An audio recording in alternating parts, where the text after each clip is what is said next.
खेरिया और राम सकल के साथ साथ धर्मपाल सिंह के नाम पर की चर्चा भी खूब है। हालांकि यूपी में समाजवादी पार्टी और विपक्ष नए प्रदेश अध्यक्ष को लेकर बार बार भाजपा पर तंज कस रहा है, लेकिन इस पूरे मामले में भाजपा का क्या रुख है, जरा ये भी सुनिए।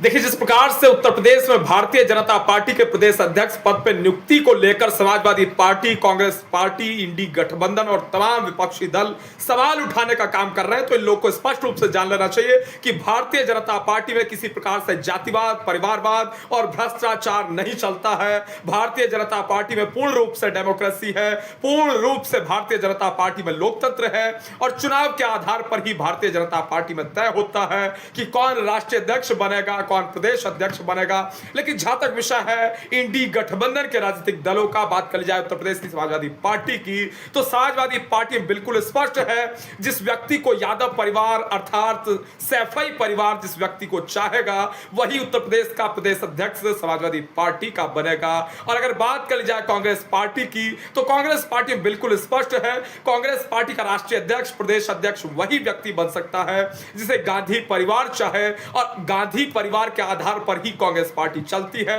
Congress party is equals to Gandhi परिवार, Samajwadi party is equals to Uttar Pradesh का यादव परिवार, RJD is equals to Bihar का एक प्रकार से Lalu and company, Lalu and family. और अगर बात कर ली जाए पश्चिम बंगाल की, तो ममता बनर्जी और अभिषेक बनर्जी पूर्ण रूप से टीएमसी को चलाने का काम करते हैं। बात कर ली जाए महाराष्ट्र प्रदेश की और इंडी गठबंधन की, विशेष रूप से महाराष्ट्र प्रदेश में, तो शिवसेना यूबीटी की अगर बात कर ली जाए, शिवसेना यूबीटी पूर्ण रूप से उद्धव ठाकरे और आदित्य ठाकरे के आधार पर शिवसेना यूबीटी चलती है। यानी कहा जाए Shiv Sena UBT is equals to Uddhav Thackeray and Aaditya Thackeray. और अगर बात कर ली जाए एनसीपी शरद पवार की, तो सुप्रिया सुले और शरद पवार जी के आधार पर ही एनसीपी शरद पवार चलती है। अगर बात कर ली जाए जम्मू एंड कश्मीर की, तो जम्मू एंड कश्मीर ये बिल्कुल स्पष्ट है, अगर इंडी गठबंधन की बात की जाए वहां पूर्ण रूप से नेशनल कॉन्फ्रेंस और पीडीपी की अगर बात की जाए, पीडीपी में महबूबा मुफ्ती और इल्तिजा मुफ्ती के आधार पर पीडीपी चलती है।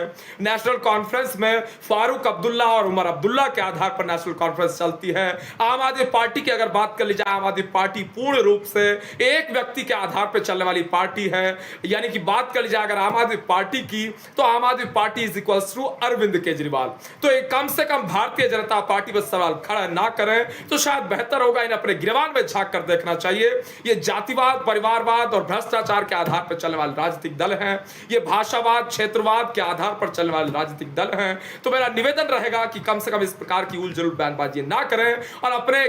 पार्टी के आंतरिक लोकतंत्र पर ध्यान दें, तो शायद बेहतर होगा। और भारतीय जनता पार्टी ही एकमात्र ऐसा राजनीतिक दल इस देश में मौजूद है जिस राजनीतिक दल में एक चाय वाला प्रधानमंत्री बन सकते हैं, और उसके साथ साथ अगर बात कर जाए राष्ट्रीय अध्यक्ष की, एक सामान्य कार्यकर्ता भारतीय जनता पार्टी में राष्ट्रीय अध्यक्ष बन सकता है, प्रदेश अध्यक्ष बन सकता है। सामान्य कार्यकर्ताओं को भारतीय जनता पार्टी में पूर्ण रूप से महत्व दिया जाता है, और एकमात्र पार्टी ऐसी भारतीय जनता पार्टी ही है जिस पार्टी में पूर्ण रूप से आंतरिक लोकतंत्र जिंदा था, जिंदा है, जिंदा रहेगा।